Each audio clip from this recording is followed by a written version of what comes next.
Bonjour à tous, bienvenue dans cette série spéciale Amazon avec Michael Weiss. Salut Michael, ça va? Salut Laurent. Qui est le cofondateur de ShapeArt et consultant Amazon pour des petites marques comme des grandes marques, mais que vous connaissez bien parce que vous l'avez déjà entendu pour les séries spéciales Retail. Notre objectif à tous les deux, c'est que vous compreniez à travers cette série de courts épisodes tout l'écosystème Amazon pour pouvoir développer soit en interne, soit en externe, mais en tout cas développer votre présence et vos ventes. On abordera plein de sujets. La stratégie, l'achat média, la fiche produit qui est le cœur du réacteur, tout ce qu'on ne vous dit pas et que vous aimeriez bien savoir, que tu aurais aimé savoir avant de te lancer, les coûts associés, l'international, bref, tout ce qu'il faut savoir avant de se lancer. Et dans cet épisode, on va aborder une question de base. Est-ce que Amazon, c'est pour moi ou pas? Pour ma marque, pour mes produits, luxe, grande conso, B2B ou autre? Quelles questions faut-il se poser? Mais je pense que le premier sujet à aborder, c'est y a-t-il un marché? Exactement. Ça, c'est vraiment quelque chose qu'il faut avoir en tête dès le départ. Il faut faire attention sur Amazon. On ne peut pas tout vendre. D'accord? Ça, c'est vraiment le point de départ essentiel. Il faut se poser la question, est-ce que mon produit va pouvoir se vendre? Et ça, il n'y a pas 20 milliards de manières de le savoir. Il y en a deux. La première, c'est tout simplement de taper sa recherche, son mot-clé un peu principal, directement dans Amazon.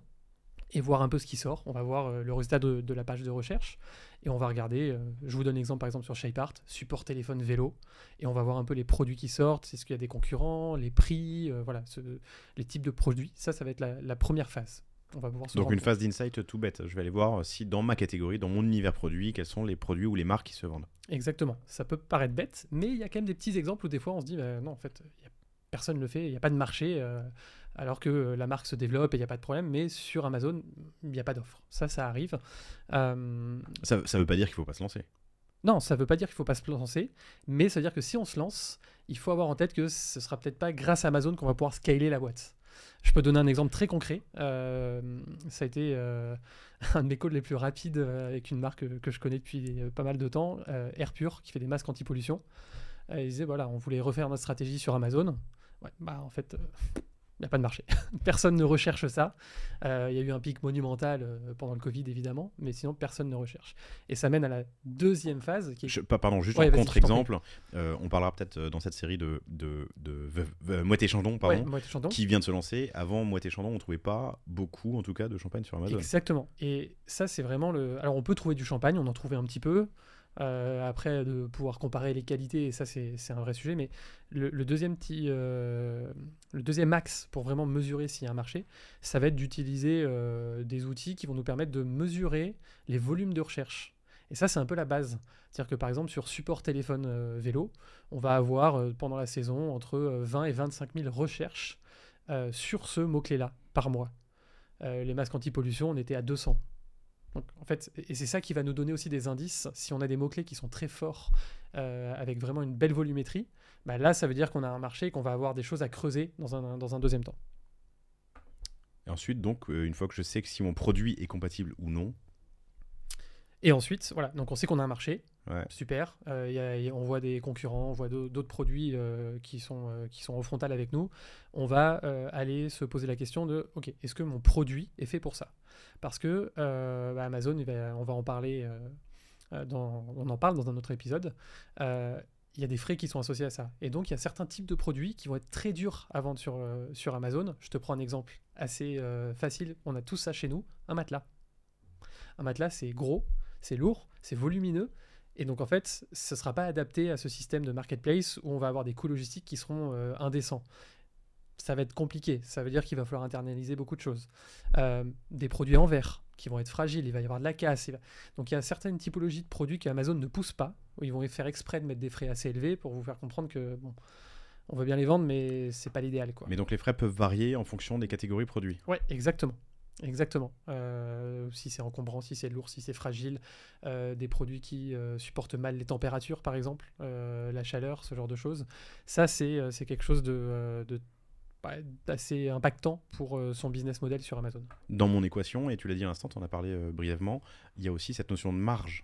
Ouais, ça c'est... alors, normalement, on va dire, pour une marque normalement constituée qui est déjà un peu omnicanal, ça ne devrait pas poser de problème. puisque Amazon, en fait, ça va Ça va s'intégrer dans une... remplacer un autre distributeur qui prendrait Exactement, aussi... un revendeur qui ouais. prendrait son cut au passage, ça, il n'y a pas de souci, mais il faut en avoir conscience. Voilà, Amazon, c'est pas juste la commission Amazon et ça s'arrête là. Il y a tout le reste, donc on en parle dans l'épisode sur les coûts. Ça, il faut avoir une structure de marge. Si vous êtes déjà un peu serré, Amazon, ça va pas être on va dire le game changer de votre stratégie de vente. Non, c'est absolument pas le cas. Et j'imagine qu'il y a aussi une notion de légalité, de certification. On ne peut pas tout vendre sur Amazon. On en parlait sur l'alcool. Ouais. Mais c'est une question à se poser. Ouais, c'est une question à se poser. Qu'est-ce que j'ai eu comme exemple? Sex toys. C'est toujours un produit très compliqué par rapport à la pub, puisqu'on ne peut pas faire vraiment beaucoup de pub sur ce type de produit. Il y a des catégories qui sont Interdites pardon, ou... qui sont interdits, qui sont limités. Voilà. Sur la nourriture, il Dans peut les y avoir... sextoys, on est d'accord qu'on en trouve. Hein. Oui, mais moi j'ai un peu cherché pour une marque sur ce sujet-là. C'est très dur de... C'est ce qu'on dit, c'est pour un ami. C'est très dur de trouver des marques, en fait. Il y a beaucoup de produits un peu... des brand labels, des marques blanches, on va dire. Donc c'est assez compliqué de travailler ces catégories-là. Il y a des compléments alimentaires avec certains ingrédients. Là, j'ai une marque de chocolat qui n'a pas pu mettre en vente un produit parce qu'il avait dans ses ingrédients une plante qui n'est pas autorisée, où il faut le certificat, machin. Mais qui n'est pas autorisé en France ou aux États-Unis? Parce En que Europe. j'ai déjà eu des cas, ou en Ouais. Europe, ok, j'ai déjà eu des cas où en fait ça s'appliquait pas à la France. L'Allemagne est le meilleur pays pour se lancer quand on aime les certifications. Il faut 20 milliards de papiers et Amazon, c'est au cordeau. Hein, si le prénom n'est pas le même sur chaque... ou si le deuxième Mais ils prénom n'est peuvent pas pas se mentionné. permettre, avec le plus grand supermarché du monde, ils peuvent pas se permettre de... Ouais, franchement, ils sont très très à cheval là-dessus. Ok. Ça, c'est très très à cheval. Donc ça, c'est pareil, on pourrait le rajouter. Si vous n'êtes pas très conforme, ça peut arriver quand on se lance, quand on est une petite marque. Si on n'est pas très conforme, on peut avoir des problèmes sur Amazon, clairement. De produits bloqués, ce genre de choses. Bon, voilà quelques éléments en tout cas Ouais. à prendre en compte dans l'équation. Est-ce que je me lance ou non concernant les produits? Mais il y a aussi ma marque. Est-ce que ma marque elle est compatible avec Amazon? Ouais, alors ça, c'est toujours un peu la question un peu philosophique qui se pose sur Amazon, qui me fait aussi penser à une réflexion que, on va dire, les plus de 35-40 ans connaissent. À l'époque, on dit, est-ce qu'il faut que je mette ma marque dans les hypermarchés ou pas? Ou dans les grands magasins? Est-ce que ça va pas la dénaturer, la détruire? C'est pas bon pour mon image? Chacun sera juge. Moi, en ce qui me concerne, je pense que c'est un faux débat. Je pense que tout le monde a sa place sur Amazon, comme tout le monde a sa place en supermarché. Il faut juste que ce soit bien fait et pas juste le faire n'importe comment. On a eu un très bon exemple, tu l'as cité il y a quelques secondes, avec Moët & Chandon. Ouais. Ouais. Alors qui n'est pas le champagne le plus haut de gamme de chez LVMH, mais quand même du champagne, Ça reste milieu de gamme, ça reste reste une belle marque. C'est une belle marque. C'est ça. Mais là-dessus, j'ai l'impression aussi que les mentalités, les états d'esprit sont pas les mêmes entre l'Europe, même peut-être la France et d'autres pays d'Europe, et les États-Unis. Alors ça, c'est sûr. Aux États-Unis, c'est même pas une question. En fait, on peut pas être aux États-Unis sans être sur et ne pas être sur Amazon. Ça, c'est une évidence. En Europe, moi, j'observe que depuis je dirais 12 à 18 mois, il y a un gros switch qui est en train il y a un vrai changement qui est en train de s'opérer, et notamment pour des raisons économiques. C'est-à-dire que l'acquisition, ça coûte de plus en plus cher sur Meta, sur Google, sur TikTok, ça commence. On sait que ça ne fera que monter de toute façon. Il n'y a pas un monde où l'acquisition coûtera moins cher dans 3, 4, 5 ans. Et en fait, les marques sont tout simplement cherchent la diversification. Et il y a un moment, le site e-commerce numéro 1 au monde reste la priorité absolue quand on veut trouver un relais de croissance. Donc là, on observe le discours qui change. Hein. Je suis désolé, je t'ai laissé un peu seul sur les 30 dernières secondes. J'étais sur Amazon US pour voir si on trouvait Cartier. Effectivement, on trouve des produits Cartier. Je pense que c'est des revendeurs objectivement. Je pense qu'il y a aussi des imitations et je ne sais pas ce qu'elle faut là. Tu vois, les revendeurs, ça c'est aussi un exemple qui est très bon. C'est-à-dire que vous êtes Cartier, vous voyez des revendeurs qui vendent sur Amazon, ça veut dire qu'il faut y aller. Au moins, vous allez pouvoir contrôler votre image de marque. Parce que là, vous laissez votre image de marque à des revendeurs. Alors, des revendeurs Cartier, on peut se dire que c'est des belles boutiques et peut-être qu'ils ont un L'acheteur sens. le sait en général. Mais sur certaines marques, je pense que ce que tu dis, c'est que si on n'est pas présent, si on n'a même pas ne serait-ce qu'un produit et sa marque, on ne peut pas la protéger.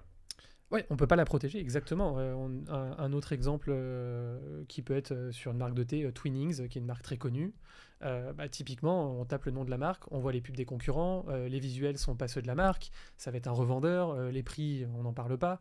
Enfin, c'est quand même problématique. Donc à partir du moment où on sait qu'on a un marché, qu'on est là, c'est un peu se voiler la face que de dire non, non, mais c'est pas pour moi, nous on est une marque haut de gamme. Bah ouais, mais en fait, c'est un peu le marché qui décide aussi, puisque les revendeurs, ils ont le droit d'y aller, donc ça va être très dur de tout contrôler. Je pense que le seul sur de l'hyperluxe, oui, il n'y a pas de souci. Audemars Piguet, bon, il n'y a pas grand sens. Voilà. Il n'y a même pas de montre en boutique. Ouais, exactement. Voilà, c'est dur d'en avoir en boutique, donc paraît-il. Voilà, il faut faire attention à ça. Ma marque est compatible, ou j'ai jugé en tout cas qu'elle l'était, mes produits le sont. Ma marque est compatible, ne serait-ce que pour aller occuper l'espace et mettre un produit. Je mets un produit, toute ma gamme, mes best-sellers, quel catégorie management faire sur Amazon? Alors, ouais, ça, tu fais bien d'insister là-dessus. Il faut faire du category management. Ça, c'est du catalogue, category management. Ça, c'est le point le plus important. On ne va pas sur Amazon en disant je balance tout mon catalogue et puis on verra ce qui se vend. Non, il faut adapter son offre. Il y a peut-être des produits sur lesquels on a moins de marge qu'on n'a pas envie de mettre. Il y a peut-être des produits d'appel qu'on va réserver à certains acteurs de notre distribution physique. Il peut y avoir des exclus web qu'on réserve pour notre site propre. Et on peut faire la même chose sur Amazon avec des capsules. Ça se fait énormément dans l'électroménager. Une machine à café, le bouton il est noir pour Carrefour et puis il va être gris pour Amazon et il va être bleu nuit pour Boulanger. Voilà, on fait ce qu'on appelle des SMU, des Special Make-up, et ça c'est quelque chose de très important à faire parce que ça va permettre aussi de contrôler ses prix. Oui, c'est ça, du yield management sur les prix pour avoir telle catégorie ou telle gamme. Ouais. Et puis, encore une fois, dans une gamme de produits, dans un catalogue complet, il y a des produits qui vont bien se vendre, d'autres qui vont pas se vendre. Et mettre des produits en ligne qui, on va dire, vont ralentir la rentabilité d'Amazon, c'est pas l'avantage de la marque. J'ai décidé de me lancer, il y a un élément important qu'on n'a pas abordé, c'est le brand registry. Ouais. Registry. Ouais, enregistrer sa marque sur le portail Amazon, ça c'est extrêmement important.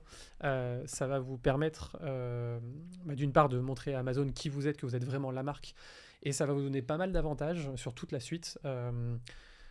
Ça va vous donner accès à des outils de marketing, de data qui sont plus poussés pour les marques enregistrées. Ça va vous donner plus d'autorité aussi pour avoir on va dire un score d'autorité beaucoup plus fort quand vous allez pousser vos visuels, vos titres. C'est vous qu'Amazon va prioriser et non vos revendeurs. Puisque quand vous êtes 3, 4, 5 revendeurs à vendre les mêmes produits, si les 5 mettent une photo différente, à qui on donne la priorité? Si personne n'est enregistré, ça va être à celui qui a fait le plus de ventes. Je schématise, mais grosso modo, c'est ça. Si vous êtes enregistré, vous allez avoir un premium à ça et ça va vous permettre de mieux contrôler votre catalogue et de mieux contrôler vos assortiments produits. On en parle dans l'épisode aussi sur l'algo, puisqu'on dévoile un peu ce qu'on sait, ce que tu sais de l'algo Amazon. Ma marque est compatible. J'ai choisi de lancer un ou tout mon catalogue ou mes best-sellers ou en tout cas certaines catégories ou mes SMU, Special Make-up. Quel impact sur le reste de ma strate produit? Ouais, alors ça c'est aussi important. Il peut y avoir de la cannibalisation entre Amazon et ses canaux. Il peut y avoir... En fait, il faut l'intégrer dans sa stratégie omnicanal. Je parlais de segmentation d'offres et de produits. On peut parler des marques de chaussures. Une marque de chaussures, Adidas va faire une version différente pour Citadium, pour Decathlon, pour Intersport et pour le magasin un peu premium dans le Marais. Voilà, donc ça c'est aussi des choses qu'il faut avoir en tête et surtout le côté omnicanal. Amazon c'est pas un vase clos, donc tout ce que vous allez faire en dehors d'Amazon, ça va avoir des impacts dans Amazon. Meta, Google, TikTok, l'influence, votre présence magasin, la notoriété de la marque en général, ça va avoir un vrai impact. Formidable. Bonne entrée en manière pour cette série spéciale Amazon. On couvre d'autres sujets, comme je l'ai dit en introduction dans cette série spéciale, mais l'achat média, la fiche produit, tout ce qu'on ne vous dit pas, les coûts associés, l'international. Donc écoutez tous les épisodes. Pour poursuivre sur ce sujet, vous pouvez contacter Michael Weitz, W-E-I-S-Z, sur LinkedIn et inscrivez-vous à sa newsletter Amazon, comme Ask Me Anything, Amazon sur A-M-A-Z-O-N-E fr.substack.com, pardon, et évidemment contactez-moi Laurent Kretz sur LinkedIn ou par email laurent@cosovostra.com pour vos stratégies e-commerce et d'activation. Merci, à plus.